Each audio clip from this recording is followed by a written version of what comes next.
Bangladesh press club Manikganj জেলা শাখার উদ্যোগে ইফতার মাহফিল। মানিকগঞ্জ জেলা প্রতিনিধি আজাহর হোসেনের প্রতিবেদনে। বাংলাদেশ প্রেস ক্লাব মানিকগঞ্জ জেলা শাখার উদ্যোগে সাংগঠনিক উন্নয়ন সভা ও ইফতার আয়োজনে পবিত্র কোরআন তেলাওয়াতের মাধ্যমে শুরু করা হয় বাংলাদেশ প্রেস ক্লাব মানিকগঞ্জ জেলা শাখার সাংগঠনিক উন্নয়ন সভা ও ইফতার মাহফিল।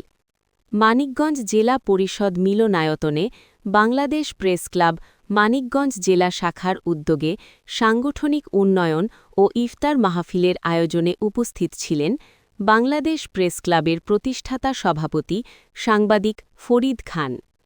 অনুষ্ঠানে সভাপতিত্ব করেন বাংলাদেশ প্রেস ক্লাব মানিকগঞ্জ জেলা শাখার সভাপতি মোহাম্মদ হারুনুর রশিদ।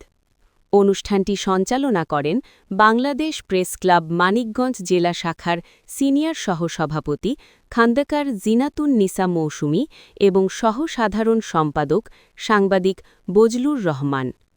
অনুষ্ঠানে বিশেষ অতিথি হিসেবে উপস্থিত ছিলেন বীর মুক্তিযোদ্ধা আবুল হাসান মাস্টার, বীর মুক্তিযোদ্ধা মোহাম্মদ খলিলুর রহমান, বীর মুক্তিযোদ্ধা আফসার উদ্দিন, বীর মুক্তিযোদ্ধা খান্দকার মিজানুর হোসেন, বীর মুক্তিযোদ্ধা মোহাম্মদ কোরবান আলী সহ আরও অনেকে।